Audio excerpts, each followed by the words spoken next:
Salam saudara pemirsa, sebelum saya menyampaikan firman Tuhan untuk saudara sekalian, saya ingin menyanyikan sebuah pujian kiranya menjadi berkat bagi saudara.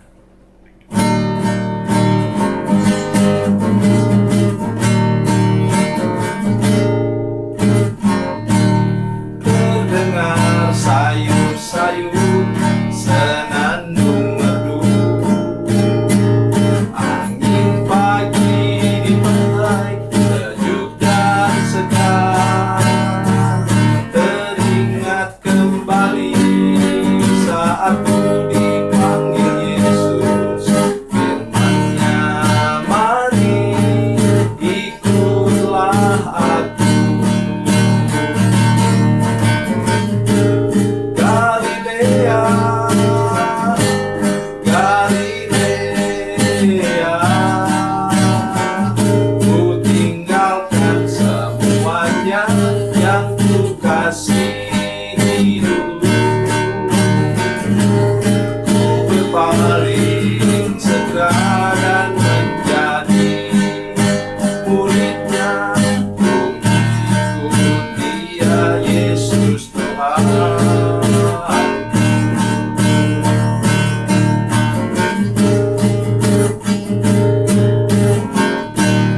Betapa mulia mengikuti jejaknya,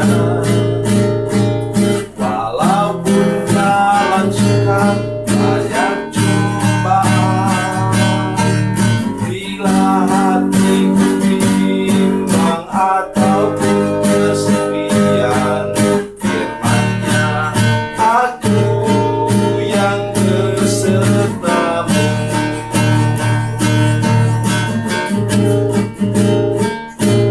Galilea,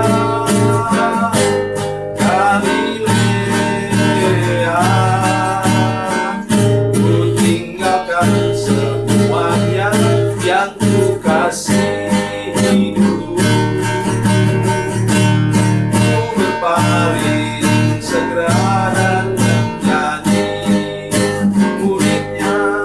Ku ikut Dia, Yesus Tuhan.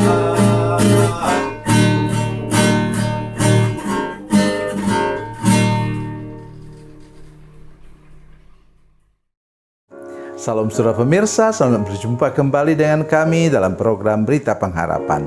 Saudara pemirsa, saya mengajak kita hari ini untuk merenungkan satu bagian firman Tuhan yang mengatakan bahwa mujizat akan datang dan sesudah itu akan datang pencobaan. Ini bukan sekedar kita mengada-ada sesuatu, tapi firman Tuhan katakan demikian. Oleh sebab itu, semua hamba Tuhan, ketika kita baru saja mengalami mujizat Tuhan atau mengadakan mujizat Tuhan, Tuhan pakai kita luar biasa, sesudah itu datang pencobaan. Itulah serangan balik kuasa iblis namanya. Mari kita berdoa sebelum kita lebih jauh mendengarkan firman Tuhan ini.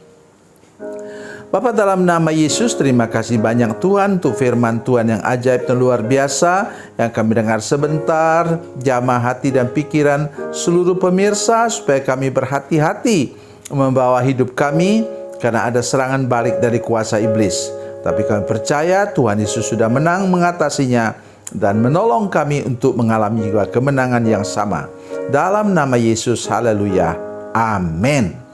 Saudara pemirsa, mari kita membaca Alkitab kita dari Perjanjian Lama. Kitab 2 Raja-Raja pasal 2 ayat 21. Ya. Demikian bunyi firman Tuhan. 2 Raja-Raja pasal 2 21. Kemudian pergilah ia ke mata air mereka dan melemparkan garam ke dalamnya, serta berkata, beginilah firman Tuhan, telah kusehatkan air ini, maka tidak akan terjadi lagi olehnya kematian atau keguguran bayi. Amin. Saudara pemirsa, kita tidak tahu, tapi secara logika manusia, dia disuruh Tuhan membuang garam ke situ. Berarti bahwa mata air itu kekurangan kalsium yang menyebabkan kandungan gugur dan bayi-bayi meninggal. Bisa jadi. Kita tidak mau membahas hal itu lebih jauh, tapi saya mengajak kita hari ini untuk melihat bahwa oleh Nabi Elisa itu sesuatu yang buruk berubah menjadi baik. Sesuatu yang membawa penyakit diubah sekarang menjadi apa? Menjadi membawa kesembuhan. Ayat 22, demikianlah air itu menjadi sehat sampai hari ini. Ya, sesuai dengan firman yang telah disampaikan Elisa. Mungkin sekarang saudara sekalian di zaman modern itu mata air sudah digali, disedot, kemudian dialirkan kemana-mana ke rumah-rumah. Dan air itu tetap sehat. Oh saudara-saudara sekalian, saya mengajak kita semua, mari hidupmu, hidup saudara sekalian, hidup saudara pemirsa, hidup seluruh jemaat menjadi alat Tuhan seperti ini saudara sekalian. Alat Tuhan bagaimana? Kita hadir membawa yang sakit menjadi sehat, yang sakit menjadi sembuh, yang berbahaya menjadi berkat. Ayat tadi kan? Bukan hanya berbahaya membawa kematian, tapi di tangan hamba Tuhan itu kemudian berubah menjadi berkat. Begitu juga kita saudara sekalian. Kalau sudah bertobat, lahir baru, dilepaskan dari kutuk, sebenarnya saya sudah membawa apa? Kabar baik, berita sukacita dalam hidup dan termasuk mulut kita. Saya selalu membayangkan begini saudara sekalian. Kabar baik itu harus menjadi kabar baik lewat hidup kita, lewat apa? Etika dan moral kita, pola dan gaya hidup kita, dan tutur kata serta tingkah laku kita harusnya membawa kehidupan, membawa orang lain merasa lebih segar, lebih sehat melalui kehadiran kita bersama dengan mereka. Jangan hadir membawa kutuk. Ada orang yang kemana-mana dia pergi selalu membawa kutuk. Nama kutuknya apa tuh? Gosip. Kemana-mana ceritakan gosip. Hati-hati saudara sekalian. Nanti Tuhan berurusan dengan mulut saudara sekalian. Nah, saya tidak mengatakan kata-kata kutuk kepada saudara sekalian. Hati-hati. Begitu juga etika dan moral. Orang melihat engkau sebagai orang yang patut dijadikan contoh. Orang tahu menghormati orang lebih tua. Kalau anak-anak sekolah tahu menghormati guru. Dan jadi teladan bagi teman-teman dalam hal berbuat baik. Itu namanya orang percaya.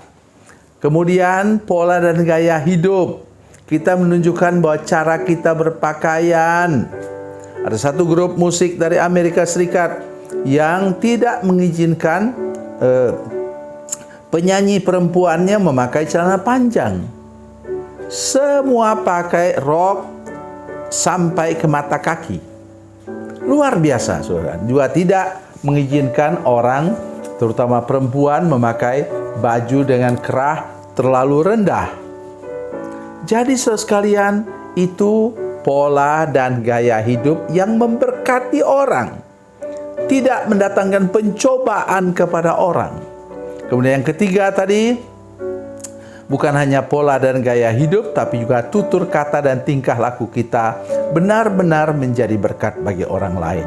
Itu yang dibuat oleh Nabi Elisa. Tapi satu saya ingin ingatkan kita, ya. Sesudah dia menjadi berkat, perhatikan.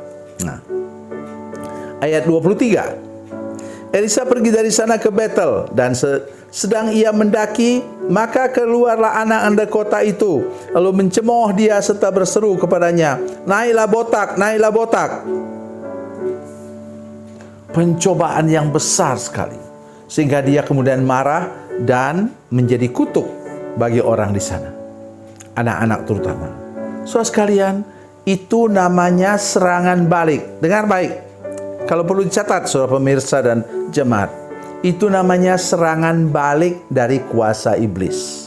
Contoh yang paling jelas serangan balik ialah ketika Paulus dan Silas baru melepaskan seorang perempuan yang punya roh tenung. Mereka ditangkap di Filipi, didera, dipukul, masukkan ke penjara. Tapi kabar baiknya apa, saudara sekalian? Kemudian terjadi gempa bumi waktu mereka memuji Tuhan, dan kemudian mereka lepas dari semua belenggu itu. Tuhan Yesus akan membela saudara sekalian.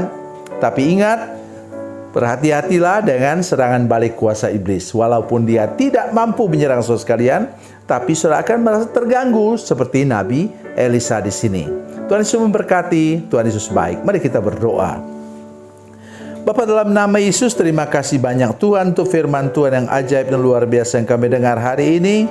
Jadikan kami berkat, kesembuhan, pemulihan, mujizat bagi rumah tangga ketika kami hadir di sana bersama dengan mereka. Terima kasih Tuhan. Dalam nama Yesus, haleluya. Amin.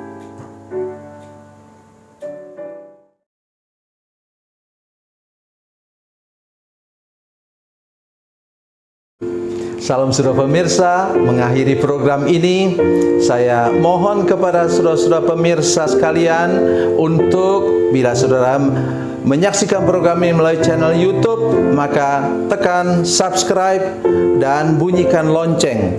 Dan bila saudara menyaksikan program ini melalui channel Facebook, maka tolong saudara-saudara sekalian tekan like dan juga komen.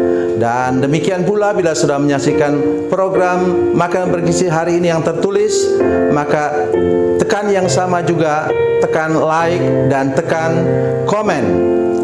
Dan tolong saudara-saudara sekalian untuk membagikan program ini, share program ini di channel saudara-saudara sekalian, supaya lebih banyak lagi orang diberkati melalui program ini. Tuhan Yesus memberkati, Tuhan Yesus baik.